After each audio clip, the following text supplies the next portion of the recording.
Hi, I'm Dr. Ange Mack, and this is the first part of my story that I let you know that I would share. And it's long. I will say my content going forward, when you follow me and listen, is going to be long. I am not a soundbite person. I don't do quick little bits and leave you hanging. I want to give you all the information. I want to give you the research, the citation. I want you to know the details so it can help you and you can apply it to your life, yourself, or your family. So be prepared and sit back and please let me know how you feel about what I'm saying and if you're experiencing any of these things.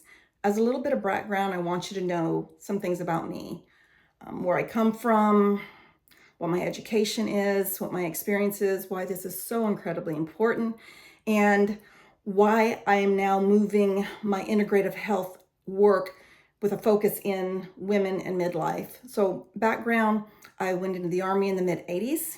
It was, and still is in a lot of ways, a man's army, but it is getting better.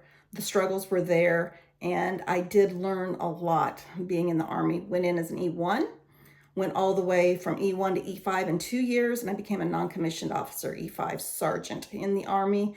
And you have responsibilities to teach and train and guide your troops and your soldiers, and that's exactly what I did. So that kind of started my training.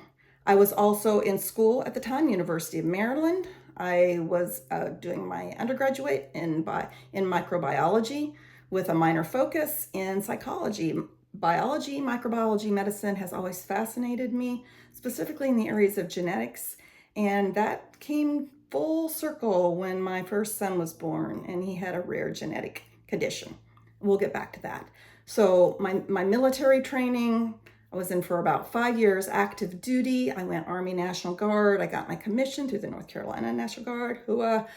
And after my commission, I branched military intelligence and I worked in that field until I got out. I not only worked in the Army National Guard, I worked in the Army Reserve and the Air Force Reserve and retired from the Air Force Reserve with 22 years of service.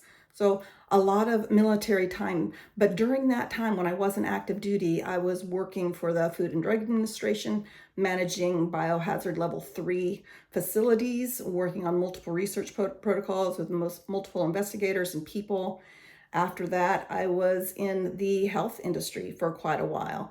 And I've really built my life around understanding medicine, research, science, healthcare, people, psychology.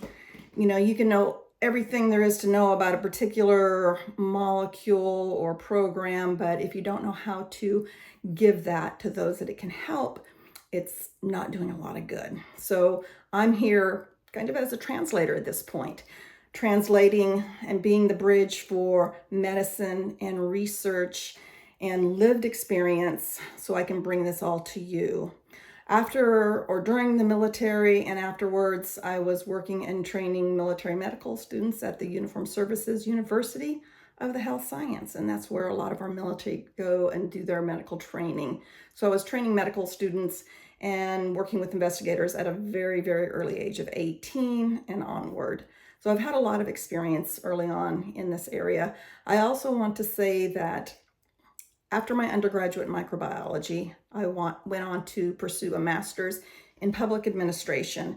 I really wanted to focus in another area, but that was the only thing I could really find that gave me a systems look at things. I've always been very interested in not just, okay, what's this one thing, but how is this one thing influenced by everything else? What systems are being impacted? And we're all systems. We're all part of systems in the world. We're all part of economic systems, biologic systems, and healthcare systems. So this systems approach has really been a part of who I am for a very long time.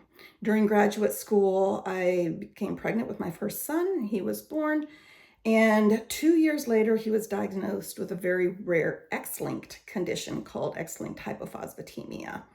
At that point, I started seeing with my son multiple specialists, multiple providers, multiple researchers, trying to figure out what this is at 2 years old.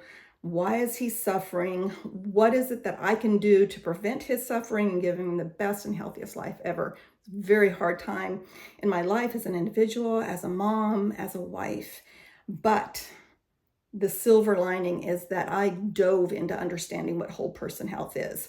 I dove into knowing what in the US are we doing with regards to looking at the whole person and not just one symptom or one health condition. Yeah, my son had a condition that impacted his kidneys tremendously, made his bones very soft and very weak, and the bones are throughout the whole body. So why just focus on the legs? Why not look at all the parts? And I was trying to talk to a geneticist, a nutritionist, an orthopedic person, a healthcare provider, a urologist, a nephrologist, and any other specialists that may have some input to what was going on with my son. So I literally became an expert in all of those areas because I had to, because they were not informed. It's not their fault. It's not the healthcare provider's fault that they're not educated in all these areas all of the time.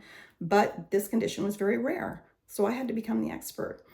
And I also had to become the expert of knowing what other therapies out there outside of traditional allopathic care could help my son. So that got me into integrative whole person care and alternative therapies, which they're not really called that anymore. They're called adjunct, or they're just part of the overall healthcare system.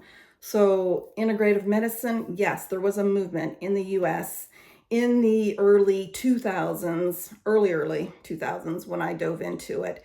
And that started my career in integrative healthcare and whole person care. And I haven't looked back since. So what I'm bringing to you today is my story based on my own history of fitness. Been working out since I was 15, weightlifting, hitting the gym. I've been involved in all kinds of sports, from rugby to soccer to running to mixed martial arts later on in life. I mean, you name it, mountain biking. I mean, I love the sports. I love being outside. And I've been doing it my whole life up until a few years ago. And that's about where the story will start. So know that I'm coming to you from a place of being very well educated in what I'm talking about, of having experienced not just through my own current health conditions and progress, but my sons and what they went through, and my family and what they went through. So it's not just about understanding that, I come from this place. I am an academic. I'm not published a million times, but I have done a lot of research and I've written a lot of papers that I share. Currently, I'm also president, CEO, and founder of the Northern Virginia Veterans Association. So that has taken up 10 years of my life where I haven't done as much integrative healthcare. I love teaching at George Washington, but when I got sick a few years ago, I had to stop. So there's a lot of things that happened when I stopped happening. And I think maybe that's enough about me. I think you can just Google me if you want, or chat GPT me if you want. Try to get more information to make yourself feel comfortable with my story, and later on how I'm going to be able to help you and the people in your life. So my story. All right, here it goes. About 5 years ago, met a wonderful man, love of my life. We were doing fabulously. I was probably about 52 at the time, 51. And I was doing great. But I was also starting to feel some things that I had never felt before. And backing up just a few years, probably mid-40ish, I remember having really bad heart palpitations. And I went and got the heart stress test. I had functional MRIs. I had the complete cardiac workup, all to come back and say there's nothing wrong with your heart. And I'm like, there is something going on with my heart. This heart is beating out of control. And now I'm not sleeping well because I'm waking up with these heart palpitations. And I'm not feeling good because I'm not getting good sleep. And I'm starting to get the brain fog and other things going on. So this was like 10, 15 years, probably mid-40s before I actually hit the menopause day. So the heart palpitations came on strong. Another thing that happened was I tore a muscle in my calf during my Muay Thai class. And I wasn't even kicking someone or hitting someone. I was literally just standing up after a warm-up and bam, my calf muscle blew out. Thought I got shot in the back of the leg. This was very odd because I've always really eaten pretty clean overall, and I did my fasting and intermittent fasting just throughout my life. I've always been involved in those areas of health and wellness. I also just thought I warmed up and I was in pretty excellent shape all in all. Bam, just blew out a calf muscle, unexplained. And it's still, it's healed, but it still doesn't look right, and it doesn't always feel right. So I've had some issues over time. I also will say, when I had my son and I was looking at all the different therapies outside of traditional medicine, I became a shiatsu and Eastern medicine expert. And I learned these different types of alternative therapy so I could work on my son. And I wasn't going to do acupuncture because I don't think most kids, especially, little kids, like being poked with needles, and he was getting poked way too many times as it was. So I learned shiatsu, which is acupressure on acupoints, and it's energy medicine. And this helped my sons and family tremendously. I opened up a practice. I not only practiced this, but I also taught trauma-informed care around this style of healthcare and support. So trauma-informed care was really big. And what does that mean, trauma-informed care? That means when you go into, specifically when I was doing the training, and people, healthcare providers, nurses, therapists, massage therapists, anyone working with an individual that has undergone trauma, you need to look at that person through the lens of trauma. That's how I explain it. So when you approach them, you need to understand as much as possible their background and their potential triggers and things that might upset them, things that may help them or may not help them at the time. So trauma-informed care and helping people very early on in my help with my own son and my own work was critical. So that's kind of a little more of a backstory than I thought I would give you on that, but I just want you to know that I thought I was doing everything right. And then around 50-ish, met this great guy, and it was just like the best time, I think, in my life, and I was feeling great. And, intimacy was great. And, whoopee, as they might say on the old time game shows, making whoopee was out of this world. And I will say it's now out of this world again, but it took a huge dip.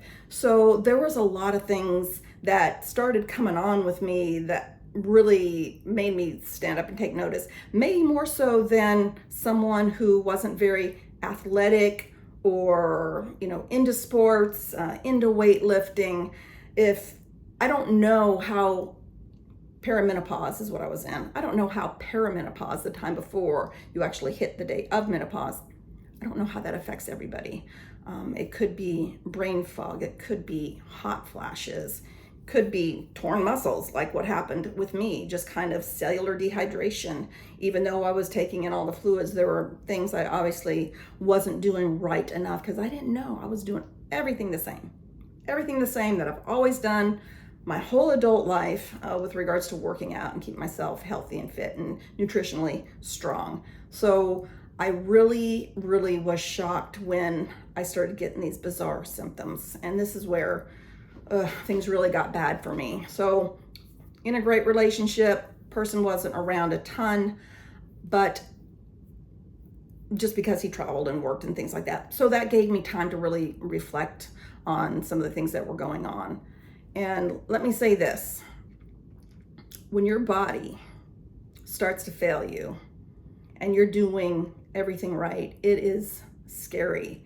And I went to the doctors. This was at the VA. I still have VA care today. I went to my VA doctors and they tested my blood pressure and they're like, oh, you have high blood pressure. I'm like, that doesn't make sense. High blood pressure. I've never had high blood pressure. Looking back through my records, yeah, I was getting an increase in my blood pressure over the past 5+ years, But my doctors were like, you're healthy. It's white coat syndrome. You're probably just stressed from running into this appointment. And I'm like, yeah, you're right. I mean, I'm healthy. I don't have high blood pressure. Well, I did. It was one of the first signs that I was not only in perimenopause, I was getting sick, and I was getting very sick very quickly.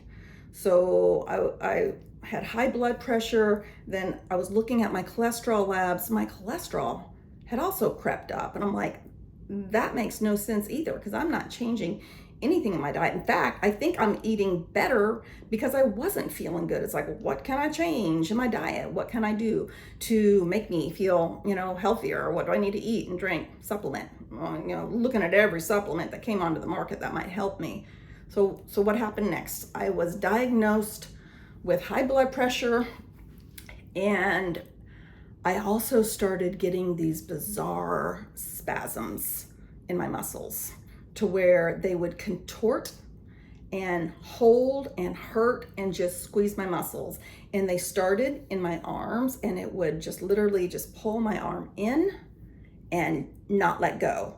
And I would have to stretch it out or put it up against the wall or do something and breathe deep. And that scared me, because it wasn't only happening in my arm. I would go to pick something up on the floor and my back would seize up, or I would go and stretch up and my calf would seize up. So I'm telling my primary care, the VA, they're like, you need to see the neurologist. And I'm like, neurologist?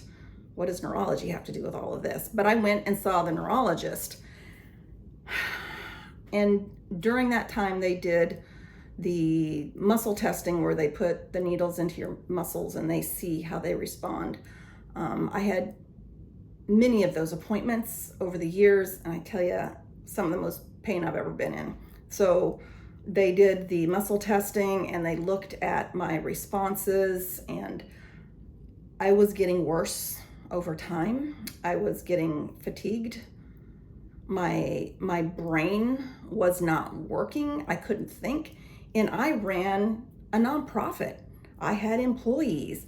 I had veterans that we were trying to help on a daily basis. I had speaking engagements, so many speaking engagements over the years, and all of a sudden my brain wasn't working. I mean, come on, how am I supposed to convey everything that we're doing to help veterans, or even in the integrative health circle? How are we helping physicians teach and learn if I can't even put a couple of thoughts together? So this was very traumatizing for me. Another really weird phenomena was post-traumatic stress disorder. I went through a lot of things early in my military days that I never really discussed. And all of a sudden, all of these feelings and memories started bubbling up. What I felt was from just out of the blue, and just overtook me. And traumatically, I started physically, I think, reacting as well. And what I mean by that is physically is that I felt it was impacting how my heart was beating, how I was breathing, how I was able to eat or sleep. It impacted my relationships. Just so many things. So here I am going to the neurologist and them saying, yeah, there's something going on. We need to do further testing. In the meantime, I was still trying to figure out what was going on with my high blood pressure, because I wasn't going to take, here's some meds and this will bring your blood pressure down and everything's going to be all right, because I knew there was more going on. And so here's the story, people. If you think something's going on and your doctor is just not listening well or dismissing you, in the worst case scenario, walking out of the room, that's happened to me before.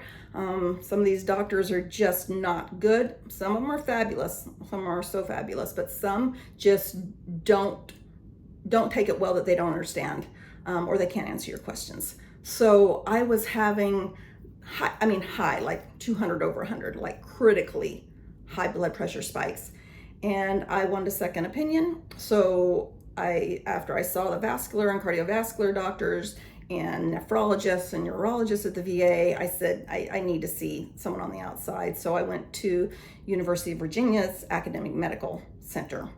And they quickly did CAT scans on my vessels and my arteries, and they looked at everything, and they determined pretty darn quick that I had a condition called fibromuscular dysplasia.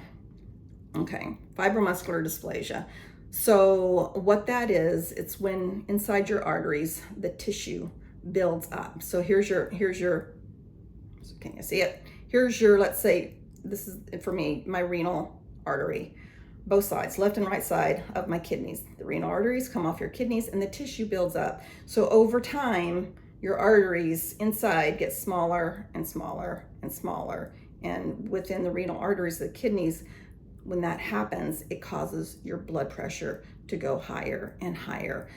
This can also happen when people have plaques in their arteries. These are not plaques, it's tissue buildup. It's a different type of condition, and nobody knows what causes this. I think I might know what has a really big role in it, and we will talk about menopause and hormone depletion as we go forward, and it'll be the underlying theme for me and my condition.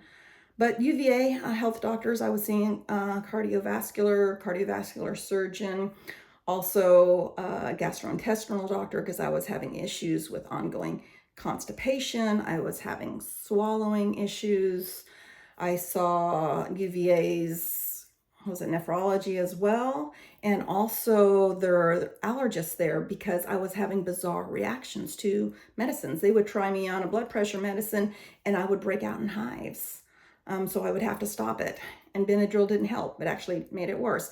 Very bizarre. I would have hallucinations on some medications after, a few days. I would have horrible migraines on some of them. So they're like, why am I having these really weird symptoms? I even had one doctor say, oh, that's not really a symptom with this medication. And then I had to pull up the symptoms chart that comes, the drug chart that comes with your pharmaceuticals and say, yeah, that's like the number 2 possible reaction from taking this medicine. So I've been a strong advocate for not only my own health, but my family's health for years and years. And I think everyone should be their own strongest advocate. So here I am now seeing doctors at the VA, Veterans Administration, and at the University of Virginia, UVA, and getting totally different answers. When I saw my neurologist at the VA for the last time, I had another EMG test done to look at what was going on with my muscles and why they were contracting and spasming. And this was my 3rd or 4th appointment. I'll have to look. But at that appointment, he came back after a discussion. He went out of the room for a while, left me sitting there, as they do when they have to confer with the other doctors and the leads, the directors of the departments. And he came back and he said, I have some pretty bad news for you. We've looked at all of your labs and your testing, and it appears now that you have ALS, Lou Gehrig's disease, a neuromuscular disease. For those that aren't familiar, your muscles shut down and you die most likely within a few years. Or if you're not dead, you have a horrible quality of life because you can't do anything for yourself. And you can only imagine what that would do to someone when the doctor tells you that you're probably going to die in a few years. And there's nothing you can do except for take some pharmaceuticals that might help with some of the pain and some of the spasms. They're all about doing Botox injections and pharmaceuticals, which I didn't want to have anything to do with any of it because I really just wanted to figure out what the heck was going on with my body. So I left that appointment January 2023, if I remember correctly. And I couldn't even tell my boyfriend at the time, now husband, couldn't even tell him what was going on. I couldn't tell my friends, definitely wouldn't tell my kids. And I just sat with it and wondered what I could do next. I knew my health was failing. I knew I had no energy, that I couldn't think. My muscles were spasming out of control. My blood pressure was through the roof. I had tinnitus, my ears, the ringing in my ears, my eyes were drying out, my skin was drying out, my vagina dried out. Everything was just falling apart. I literally thought I was dying. That is when I got the referral to UVA to see those doctors. And it is also when I got all my affairs in orders. And I will say, if you don't have an advance directive and you don't have a will, get those things done now. Get them done now. And I'll even give a link in this video to, you know, where you could get those done online. If you're a veteran, they have some services for you as well along these lines. But get those things done now, because honestly, we don't know when we're going to die, right? It's not a given that I'm going to be here tomorrow, or you. We hope so. And we want to prepare ourselves for the inevitable. It's dying as part of being human. So anyway, please get those done. Will, advance directive, so your loved ones will know how to handle your affairs when you're gone, and you won't leave them a huge mess. I would say my mom and dad are really good about this. They've gotten all their affairs in order. I know what's going on. I'm executor on their wills. So it's all good stuff. So I was diagnosed with ALS, and now I'm going to die.